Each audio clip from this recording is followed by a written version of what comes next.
इन दोस्तों, एक बार फिर से स्वागत है आपका अपने लॉ परिवार लोईजी भाई रोहित में। आज मैं थोड़ा इस बारे में चर्चा करने वाला हूं कि देखिए कभी कभी क्या होता है कि आपके खिलाफ गलत एफआईआर हो जाती है, तो उस एफआईआर को रद्द किया जा सकता है कि नहीं किया जा सकता है। कभी कभी क्या होता है कि देखिए गलत एफआईआर हो जाती है, उसके बावजूद भी हमको बेल लेनी पड़ती है, और जब हम बेल ले लेते हैं तो हमको मुकदमा चालू हो जाता है, फिर हमको तारीख करनी पड़ती है, कोर्ट का चक्कर मारना पड़ता है, जिससे हमें समय और पैसे दोनों की बर्बादी होती है। तो आइए आज हम बात करते हैं एफआईआर को हम रद्द या क्वेश कैसे करा सकते हैं। ठीक है, तो देखिए पहले तो मैं एक फर्स्ट स्टेज की बात करूं तो देखिए ऐसे मामले में एफआईआर, देखिए आपको पहले समझना होगा कि एफआईआर कैसे मामलों में होती है। एफआईआर जो होती है देखिए ऐसे ऑफेंस में होती है जो मामले 3 वर्ष से अधिक दंड से दंडनीय होते हैं। ठीक है, तो ऐसे मामले में क्या होती है, एफआईआर लॉन्च होती है। अब एफआईआर को देखिए पुलिस अधिकारी रद्द नहीं कर सकता, क्योंकि एफआईआर एक बार एफआईआर हो जाती है तो पुलिस अधिकारी की पावर नहीं है कि वह एफआईआर को रद्द कर दे या कुछ भी कर दे। ठीक है ना, वो सिर्फ क्या कर सकता है कि एफआईआर में 169 के अंतर्गत फाइनल रिपोर्ट लगा के कोर्ट में पेश कर सकता है कि इस मामले में हमको कोई सबूत नहीं मिला है, ना कोई मामला नहीं बनता है, अब बाकी आप देखिए। ठीक है, लेकिन अब मान लीजिए आपके खिलाफ एफआईआर गलत दर्ज हो गई है, ठीक है ना, तो आपको देखिए फर्स्ट स्टेज क्या होता है कि मान लीजिए कोई अपराध ऐसा है जिसमें आपके खिलाफ एफआईआर दर्ज हुई है और जिस पक्षकार ने आपके खिलाफ एफआईआर कराई है और वह पक्षकार आपसे समझौता करने के लिए तैयार है और मामला कोर्ट में चल रहा है, तो आप कोर्ट में क्या होता है कि 320 जो सीआरपीसी का सेक्शन 320 होता है, वो उसमें बोला गया है कि जब दो पक्षकार आपस में समझौता करके या न्यायालय की अनुमति से आपस में समझौता करना चाहते हैं तो मामले में समझौता कर सकते हैं, क्योंकि उसमें कुछ मामले बता दिए कि जिस मामले में अभियुक्त और पीड़ित पक्ष दोनों समझौता करके मामले को ख़त्म कर सकते हैं। ठीक है, तो आपका क्या होता है कि लोअर कोर्ट में ही आपका यानी कि अधीनस्थ न्यायालय में ही मामला आपका ख़त्म हो जाता है। ठीक है, तो ये तो होगी एक अधीनस्थ न्यायालय की बात जहाँ पे आपसी समझौते के द्वारा हम एफआईआर को क्वेश करा सकते हैं। ठीक है, अब मैं बात करूँ ऐसे मामलों की जिसमें अपराध इतना गंभीर स्थिति में है कि वहाँ पे मामला क्वेश नहीं हो सकता है। ठीक है, 376 है, 302 है, 420 है, 326 है, ये ऐसे मामले हैं जो बहुत गंभीर प्रकृति के होते हैं, जिनमें भारतीय दंड संहिता के अंतर्गत इनको एक बहुत बड़ा कानून मतलब अपराध माना गया है। लेकिन आपको पता है कि मेरे खिलाफ ये मामले गलत तरीके से पेश किए गए हैं, गलत तरीके से लिखवाए गए हैं। ठीक है,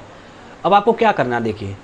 ये तो हो गया था उस मामलों में जो मामला सही था जिसमें समझौता हो गया, तो अधीनस्थ न्यायालय का 320 के अंतर्गत एफआईआर को क्वेश किया जा सकता है। ठीक है, यानी कि कभी कभी पुलिस वाला क्या करता है कि गलत मामले में 169 में एफआईआर फाइनल रिपोर्ट लगा के भेज देता है। ठीक है ना, अब देखिए अब मैं बात करूं ऐसे ऑफेंस के बारे में जो बड़े ऑफेंस हैं, तो उस मामले में देखिए पहला तो क्या है, सीआरपीसी की धारा 482 हाई कोर्ट को एक इनहेरेंट पावर देती है, यानी कि अंतर्निहित शक्ति प्रदान करती है कि वह किसी मामले में एफआईआर को क्वेश कर सकता है। ठीक है, लेकिन कब कर सकता है, देखिए उसकी भी कंडीशन होती है। पहला कंडीशन क्या है कि पहले तो आपको ये सिद्ध करना पड़ेगा कि मेरे खिलाफ जो एफआईआर हुई है वो मामला गलत है। कैसे, मान लीजिए जिस समय मुझ पर अपराध का आरोप लगाया गया था तो उस समय में मैं था ही नहीं, या कोई आपके पास है साक्ष्य जो पेश कर दे कि अपराध मेरे द्वारा नहीं किया गया है। ठीक है, तो ये ऐसे आधार हैं जिनको आप सिद्ध कर ले जाते हैं, तो आपके पक्ष में उस एफआईआर को एक क्वेश कर दिया जाता है। ना आपको बेल की आवश्यकता होती है, ना आपको कोई कोर्ट तारीख समय मतलब किसी की कोई आवश्यकता नहीं होती है, वो मामला पूरी तरह से रद्द कर दिया जाता है। ठीक है, और देखिए अभी हाल ही में इस मामले में अगर मैं एक केस की बात करूं तो एक केस आया था अभी, शिव कुमार दयाल वर्सेस स्टेट। ठीक है, ये इलाहाबाद हाई कोर्ट का मामला है। ठीक है ना, इस मामले में क्या था कि देखिए अभियुक्त पर 376 का आरोप लगाया गया था। ठीक है, अब इस मामले में जब हाई कोर्ट ने सुनवाई करी तो अभियुक्त के द्वारा जो उसमें अभियुक्त जिस पर एफआईआर लॉन्च की गई थी, उसने ऐसे मामले में कुछ सबूत पेश किए जो इस बात को जो सिद्ध करते थे कि जो एफआईआर 376 में लिखी गई है वो वास्तव में गलत एफआईआर लिखी गई थी, ऐसा उसने कोई अपराध नहीं किया था। ठीक है, तो उसमें जब उसको मामले का परीक्षण चला, उसमें उसने चेक किया, मतलब हाई कोर्ट ने सब कुछ उसमें देखा, तो उसने 376 में जो एफआईआर आपकी थी उसको उसने रद्द यानी क्वेश करने का आदेश दिया, और साथ ही साथ 10,000 रुपये का जुर्माना जिस महिला या जिस लड़की की तरफ से मामला दर्ज कराया गया था उसको 10,000 रुपये का जुर्माना भी लगाया, क्योंकि इससे क्या होता है कि समय कोर्ट के समय की बर्बादी होती है और पैसे की भी बर्बादी होती है। ठीक है, तो ये तो देखिए मैंने आपको एक वो चीज़ बताइए कि हाँ देखिए 376 में भी एफआईआर क्वेश हो सकती है। अब होगी कैसे, देखिए अगर आपके खिलाफ मामला गलत दर्ज हो जाता है, कभी कभी क्या होता है कि पुलिस अधिकारी साठगांठ कर लेते हैं। ठीक है ना, पक्ष से और आपके खिलाफ गलत एफआईआर लॉन्च कर देते हैं और जाके चार्जशीट दायर कर देते हैं, तो आपको देखिए परेशानी हो जाती है बहुत ज़्यादा, ठीक है ना। कुछ लोगों को पता ही नहीं होता है कि हम अपनी एफआईआर क्या करें क्या नहीं करें, तो वो क्या करते हैं बेचारे, लोअर कोर्ट में जाते हैं, बेल के लिए अप्लाई करते हैं और उस मामले में उनकी बेल नहीं हो पाती, उसके बाद वो जेल चले जाते हैं। और एक बार आप जेल चले गए तो देखिए बहुत फिर एक मामला बहुत लंबा खिंच जाता है, क्योंकि आप अपने मामले इतना अच्छी पैरवी करते हैं, कोई नया कर पाए ना कर पाए या कर पाए, जैसा भी होता है, ठीक है। लेकिन 482 में क्या करता है, हम हाई कोर्ट जाकर सीधा, हम पे बस कोई गवाह है, साक्ष्य है, कोई सबूत है, कुछ भी बस किसी प्रकार का आपको सिद्ध कर ले जाते हैं कि ये मामला मेरे खिलाफ बिल्कुल सही नहीं है और इस मामले में जो इन्वेस्टिगेशन करी गई थी वो गलत तरीके से करी गई थी, पुलिस वालों ने गांठ बस साठ गांठ कैसे भी करके मेरे खिलाफ गलत मामला दर्ज करा है, ठीक है। तो हाई कोर्ट अपनी पावर का इस्तेमाल करते हुए उस एफआईआर को या उस मामले को रद्द करने का आदेश दे सकता है, ठीक है। तो ये तो हो गया ऐसे मामले जिसमें आप गलत मामला बिल्कुल आपके खिलाफ दर्ज करा गया है, ठीक है। अब मैं बात करता हूँ ऐसे मामलों की जिसमें मामला आपने किया है लेकिन पुलिस ने आपसे उन मामलों में जो गवाही दिलाई है वो गलत तरीके से दिलाई है। कैसे? मान लीजिए आपने कोई मामला किया है, ठीक है, लेकिन आर्टिकल 20(3) बात करता है कि किसी भी अपराध के आरोपी व्यक्ति द्वारा अपने ही विरुद्ध, ठीक है, कोई मतलब साक्ष्य देने के लिए उसको बाध्य नहीं किया जाएगा अपने विरुद्ध, ठीक है। अब पुलिस ने क्या किया, 3rd डिग्री का इस्तेमाल किया, तोड़ के फेंक दिया, मतलब हड्डी पसली सब, और आपसे गलत तरीके से बयान ले लिया, ठीक है। या उसने बिना कोर्ट के आदेश के आपका नार्को टेस्ट करा लिया है ना, और उसका नार्को टेस्ट का जो वीडियो जो भी है मतलब उसका लिख के चार्जशीट में लगा के मामला आपके खिलाफ दर्ज कर दिया। और आप हाई कोर्ट में 482 के अंतर्गत आपने आवेदन दिया कि मेरे खिलाफ जो मामला है उसने पुलिस ने मुझसे ज़बरदस्ती मामला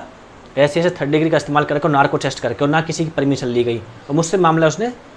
ज़बरदस्ती मुझसे कहलवाया है, तो वहाँ भी हाई कोर्ट, चाहे आपने मामला किया है क्या नहीं उससे कोई मतलब नहीं बनता भाई यहाँ पे, तो हाई कोर्ट वहाँ पे भी एफआईआर को रद्द करने का आदेश दे सकता है। क्यों? क्योंकि वहाँ पे देखिए पुलिस ने जो भी इन्वेस्टिगेशन किया था वो कानून के अंतर्गत आके नहीं किया था, उसने एक गलत तरीके से किया था, ठीक है ना। और वहाँ पे आप देखिए अगर जेल में है तो वहाँ पे आप हैवस कापर्स यानी कि बंदी प्रत्यक्षीकरण की रिट भी दायर कर सकते हैं, जिसमें आदेश दिया जाता है कि आपको छोड़ दिया जाए, कि आपको जो गलत तरीके से मतलब बयान लेके आपको बंद कर दिया गया है, ठीक है। तो ये देखिए ऐसे मामले में बताया मैंने, जो ऐसा मामला होता है जिसमें आपने मामला में अपराध किया है नहीं किया उससे कोई मतलब नहीं है। अगर आपने पुलिस वाले ने आपसे गलत बयान ले लिया है गलत तरीके से आपके मतलब इन्वेस्टिगेशन करी, आप गलत टेस्ट करे हैं, क्योंकि देखिए एक केस बनता था सेल्वी बनाम कर्नाटक राज्य, जिसमें बताया गया था कि जो नार्को टेस्ट होता है वो हमारे आर्टिकल 21 में जो हमारा अधिकार है गरिमापूर्ण जीवन जीने का वो उसका उल्लंघन करता है, तो ये चीज़ें अलाउ नहीं है और सुप्रीम कोर्ट भी इन चीज़ को अलाउ नहीं करता है, ठीक है ना। और उन चीज़ के खिलाफ जाके अगेंस्ट जाके अगर पुलिस वाला आपके खिलाफ ऐसी चीज़ें करता है तो उस आधार पर भी आप एफआईआर को हाई कोर्ट में जाकर पेश करा सकते हैं, ठीक है। तो देखिए आपको समझ में आया होगा कि 320 में तो हमने बात की थी उस बारे में जब मामला समन्वय होता है जिसमें हम समझौता कर सकते हैं, हम लोअर कोर्ट में ही जाके आपस में समझौता करके मामले को वहीं दफ़ा दफ़ा करा सकते हैं, ठीक है। अब मैं बात करूँ ऐसे मामलों की जिसमें बड़े ऑफेंस होते हैं, जो भारतीय दंड संहिता यानी आईपीसी के अंतर्गत बहुत बड़े ऑफेंस माने गए हैं, तो उसमें भी क्या एफआईआर केस हो सकती है कि नहीं हो सकती है। तो आपको मैंने बताया था कि देखिए अभी ऐसा ही मामला था शिव कुमार दयाल और स्टेट के मामले में 376 की एफआईआर रद्द करी गई, ठीक है। और सुप्रीम कोर्ट भी ऐसे मामले में देखिए अपनी टेक्स्ट बुक में साफ साफ बोल चुका है कि ऐसे मामले में एफआईआर रद्द की जा सकती है जो वास्तव में रद्द हुए ही नहीं है, मतलब हुए ही नहीं है मामले, ठीक है। और जहाँ पुलिस वाले ने आपका गलत तरह से बयान लिया है या आपका नार्को मतलब गलत तरह से टेस्ट किए हैं, वहाँ पे भी वह आप सिद्ध कर ले जाते हैं कि ऐसे कि जो मेरे खिलाफ हुआ है सब चीज़ें गलत थी, तो वहाँ भी आप एफआईआर को रद्द करा सकते हैं, ठीक है। तो उम्मीद करता हूँ कि आपको पसंद आया होगा कि हम एफआईआर कैसे रद्द करवा सकते हैं, कैसे नहीं करवा सकते हैं, ठीक है ना। अगर आपको वीडियो पसंद आया हो तो वीडियो को शेयर लाइक एंड सब्सक्राइब करिए। और आज के लिए इतना ही था। अगर कोई नया टॉपिक होगा तो नेक्स्ट वीडियो में मिलते हैं नए टॉपिक के साथ। जब तक के लिए जय हिंद।